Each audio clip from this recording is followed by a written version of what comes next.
So welcome everyone to Sunday morning service here at Home Center. I want to welcome you to this service today in behalf of all ministers here at Home Center, and I really appreciate you joining us. I want to start out by honoring our Supreme Court Justice, Ruth Bader Ginsburg, who passed away on Friday. It's very interesting that her death happened 45 days before our most controversial election that's coming up, our most controversial one in history that we know of anyway. And our political environment is going to be further rocked and destabilized now, at least that's what they're saying. But I have this firm belief that she's going to be working very diligently from the other side of the veil and will be available to people that want to call upon her and for her strong hold on the justice for humanity that she holds. So I'm not saying that any of this is good or bad. I don't know, but time will tell. But as far as being able to call upon her, that's the part I wanted to bring out. She was a great woman and a very strong elder. I listened to an interview that she did with NPR, and I loved how she pointed out how the jobs pointed her in a direction of her career. And you know, she started out as a graduate of law school, and she was set up with jobs that pointed her in the direction that eventually landed her in Washington, D.C., right in the middle of justice in America, where she fought and stood for justice. But out of that, what I'm wanting us to look at is our own life. If we look back on our life, I want us to value what didn't happen in the same way that she brought that idea to light for me. She said, because I didn't get this job or that job, I wound up getting this other job that took me in the direction of my career. And so I think that's a really true principle for all of us. I think we have all had events or opportunities that didn't materialize, that we were working for, striving for, imagining was going to happen for us, and then it didn't. And because it didn't, we went in a different direction that was actually for our highest and greatest good. So I think that's a principle that I'm taking from her that I'm going to appreciate further in my life. So honoring our great Supreme Justice, Ruth Bader Ginsburg, just want to be appreciative of all the work she's done for our justice system in the United States. So I want to open up today with a prayer from Dick Walker. So welcome, Dick.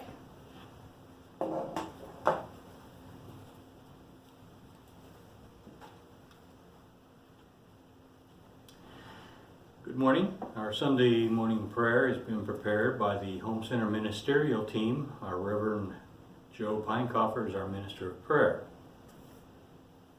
Opening prayer. Dear God, thank you for the divine message that Reverend Madge will give this morning. We accept her message into our hearts, and her blessing and love for us will become our spiritual truth and our spiritual guide as we spread her message to our friends and family. This is God's energy in motion, pure spiritual love. So it is in God and Christ, love and light. Amen. I'm returning the podium to Reverend Madge. Thank you so much for that message. I sure appreciate that. So lately I've been listening to Michael Meade, some of his older CDs that I have. I really enjoy listening to him. One thing about him is he's timeless. What he says years ago is, to me, more relevant today than it was even then. But I want to back up just a little bit to tell the story about how I'm listening to him. I've had this feeling for quite a while that I really miss having music. I really miss being able to listen to my CDs when I'm in the kitchen working, especially when I'm doing canning or any kind of mundane deed. So I was deciding that what I needed in the kitchen was a CD player. So I'm looking around at all my CD players, and they all take up counter space. And I already have so much stuff on my counters due to my projects and my general clutter that I didn't feel like I had room for a CD player. So one day I realized, hey, I could do an under-the-counter CD player in my kitchen and save the counter space and still accomplish my goal of having music and my interesting CDs. Well, my birthday was coming up. So I told Joe, I said, "Hey Joe, guess what you're getting me for my birthday?" And he looked at me surprised and he said, "Well, what?" I said, "You're getting me an under-the-counter CD player, one that I can attach to the bottom of the cupboard. And that way I can be close enough to it, I can have it low enough, it's not disturbing you, and I can enjoy what I want to enjoy in the kitchen." And he just kind of laughed at me. So I did my research, I ordered it. It came in and I thanked him profusely and gave him a big hug and a kiss for his wonderful birthday present. So that's the story of how I'm listening to these things. So I have it, and what I'm listening to lately is Michael Meade, as I said. He's a philosopher, storyteller, drummer, drum keeper. He is the founder of an organization in Seattle that, for the life of me at this moment, I can't think of what it's called. Anyway, they do a lot of work with, it's called Mosaic. Mosaic, they do a lot of work with teenagers and veterans. And anyway, whenever he comes to Portland, I always go and listen to him. But in the CD, he's talking about how what we're lacking is imagination. And that what is mostly being engaged in these days is a fantasy rather than imagination. And he defines the difference between imagination and fantasy. Fantasy is the activity of the ego, where imagination is an activity of the self or the soul. True imagination is what the soul does. And it's through the soul that we imagine solutions. It's through the soul that Martin Luther King said, "I have a dream." That wasn't fantasy of the ego. That was true imagination and true soul expression. So think of the word imagination. It is a word that is imagine something. It's a word that says that we are imagining something. We're seeing an image. We're imaging something. To create an image of something and see it be real is what imagination is. And it's our tool of creation. It's our tool of manifestation. It's our interdimensional tool to bring forth from the quantum world of possibilities into this world of reality that we call the third dimension that we're currently manifesting in. So leadership, as Michael points out, cannot be without imagination. When imagination is absent, I've said that wrong. When imagination is present, abundance is present. Imagination leads to inspiration. And as Michael Meade says, ideas are born in the blood.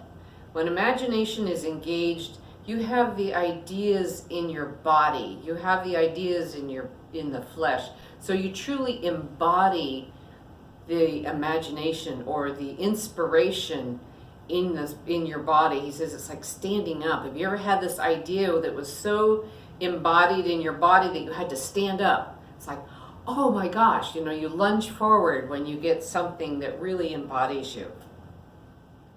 So I'm sure that we've all had those times when we feel so strongly about something that we feel it in our veins. That's when we know it comes from our soul. That's when we know it comes from that place where creation happens. It's called embodied inspiration. And that's completely different than feeling the feelings of a fantasy. So imagination leads to healing. Fantasy leads to scarcity, which puts an action and a mindset that says, I better get mine now because it's not going to be there later. I better get mine now at all costs because it's all about me. And our corporate world is based on fantasy, as we can kind of see it in the advertising. It's based on scarcity. Marketing is all about putting you on the edge of fear, that if you don't act now, you don't get now, it's not going to be there later, and it's going to run out, and you're going to miss out, and you're going to be sorry. So you better spend the high price now because it won't be there later. Imagination is connected to love, and love and imagination are what cures and heals. That's how we bring about healing, and it cures our society by imagining, embodying, feeling, and creating images of a whole and complete world. Imagination releases the energy within appearances. So things can appear a certain way, but it's our imagination that releases the energy. And it's expansive. Imagination is expansive. I'm talking about this so that we can be empowered as light workers during these times. It is so important not to get caught up in the appearances of things. We know that the underbelly of humanity is being revealed right now. So much of the ugliness that is being exposed has been going on for many, many years. And it's just now being exposed, and we're quite horrified, as we should be, that these things have been allowed and are happening. But that's part of transformation. All things must be revealed. Think about somebody that is going through something like rehab. The way that they come through rehab, the way they come through their addictions into a place of strength of the soul, is total revealing of all the darkness that goes on within them. All of the things, events, places, thoughts that they've had within must come forward and be exposed into the light so that they can heal. This is very much what's happening with humanity. All of the underbelly, all the darkness has to be exposed in order for it to be healed. So we must look beyond the appearances of what things look like. And as light workers, we're here at this time to rise up with divine love and hold the candle of light for others to follow us and for them to see in this darkness of what's being exposed. So we must hold our inspired imagination, our imaginary candle of light. If that's how we visualize it, we imagine it, we image that candle of light, we image the Christ consciousness within, and the light that will look beyond the appearances and see the humanity, to look into the souls of the person so that they have a place to come out of that darkness. And because there's many of them are just confused. They're looking for hope, they're looking for love, they're looking for a way. And as light workers, there's many light workers right now on this planet that are being called to hold this light. And I'm hoping that you'll remember that you're one of them. By imagining it, we're creating it from a world of possibility, and we're bringing it into this third dimension, and that we are primarily existing in right now.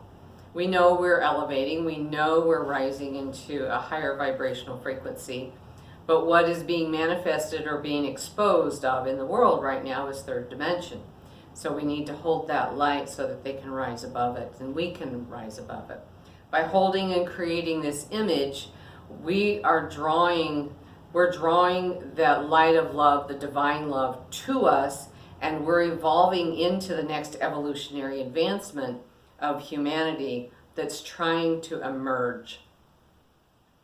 Another thing that Michael points out is that when two things that are very different come together, they come together so that a third thing that hasn't been created yet is going to be created. Just like a man and a woman coming together to create a child. We have ideas that come together that are very different, and we create something completely new that is greater than the sum total of the two parts. And by our differences, if we could see them as strengths, that our differences are strengths, and we can bring our differences together, there is going to be a third thing that we don't see yet that is going to be born out of that will be greater than the sum total of the two. And we can't see it yet because it hasn't been created yet. So in our world today, I truly believe that there is something greater than Democrats and Republicans that is trying to be born. There's something greater than left and right. There is something greater than the haves and the have-nots. There's something greater than the armed and the not armed. All of these issues that are polarizing our world today are, if we could elevate those differences, there is something greater than the two that is emerging, trying to emerge, if we could just hold it in the light and divine love. I believe we all need to come and sit down at Arthur's round table and put everything on the table and allow these things to come together in peace, these differences, these points of views, so that that third thing can be revealed that will elevate all of humanity and assist the earth in her evolutionary step of what she is trying to come into, as well as trying to bring us into. It can't be birthed or inspired in killings or destruction or greed or blame or finger pointing at somebody else. It's not going to be birthed in accusations and all the things that we're seeing in the world right now. We have to believe in this divine love that is trying to emerge. So as light workers, we must hold the edges of the differences together.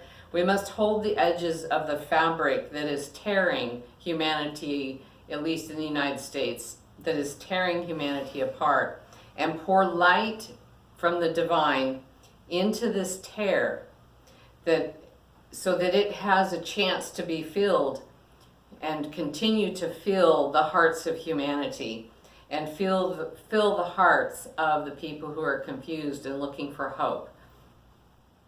And allow that to awaken their imagination, allow that to awaken them from the inside, to catch on to their own imagination, to see solutions and to see the goodness in the other. Because another thing that I keep seeing, if I look past all the differences and look past the words that people are saying and their finger pointing at the other person to be blamed, is that everybody is living from a place of deep passion. And they are living from a place of wanting to have the right thing happen. They're wanting to live from the passion of humanity. They're trying to protect something they value and they love. Both sides have the same passions, the same values for humanity, and are protecting their ideas of what they think is valuable to them. So on each side, what I'm seeing is one side is looking from one facet of a diamond at the whole world, and the other side is looking through a different facet of the same diamond at the whole world, and thinking that that's the only way to see it, and this side is thinking this is the only way to see it. And they're all saying, no, you're seeing it wrong, no, you're seeing it wrong. They're both seeing it differently. But if you look underneath the passions, from what I can see, they're the same. So, or another example, another analogy is, to view the elephant. That's oftentimes been used. One side is touching the toenail of the elephant and saying it's big and it's hard and it's low to the ground and it's unmovable. Whereas the other side is touching the trunk of the elephant. They're saying, no, it moves a lot and it's very soft and you guys are completely wrong. What are you talking about? Well, they're all just looking at the elephant or touching the elephant in a different place and coming at it from a different direction. So hold the candle of light high. Don't get caught up in the details of who is right and who is wrong. Listen to your own divine guidance. That's what we're being led to, because we can't tell in the appearances of things out in the world what's truth and not truth. Everything is riddled with truth and not truth. So it's hard to decipher it. We're being driven to go to our own divine, to our own love, to our own relationship with God, and follow what is right for us in righteousness, and to imagine great things happening beyond all appearances, and know that God is walking with each person individually at all times, no matter what it might seem and what it might look like. So in closing, I want to share some advice that was written by Maria Sabina. She's a Mexican curandero, a medicine woman, and a poet. So this is what she has to say. Cure yourself with the light of the sun and the rays of the moon, with the sound of the river and the waterfall, with the swaying of the sea and the fluttering birds. Heal yourself with mint and neem and eucalyptus. Sweeten yourself with lavender, rosemary, and chamomile. Hug yourself with the cocoa bean and a touch of cinnamon. Put love in your tea instead of sugar, and take it looking at the stars. Heal yourself with the kisses that the wind gives you and the hugs of the rain. Get strong with bare feet on the ground and with everything that is born from it. Get smarter every day by listening to your intuition, looking at the world with the eye from your forehead.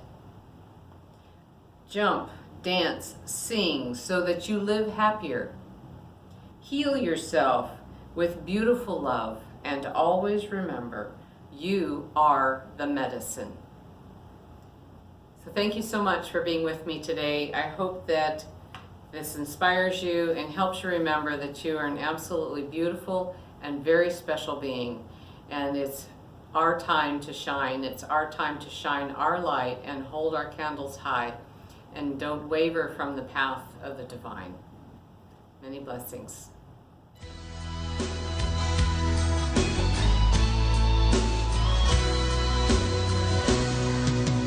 Arms around the world, around each other. Arms around the world, sisters and brothers.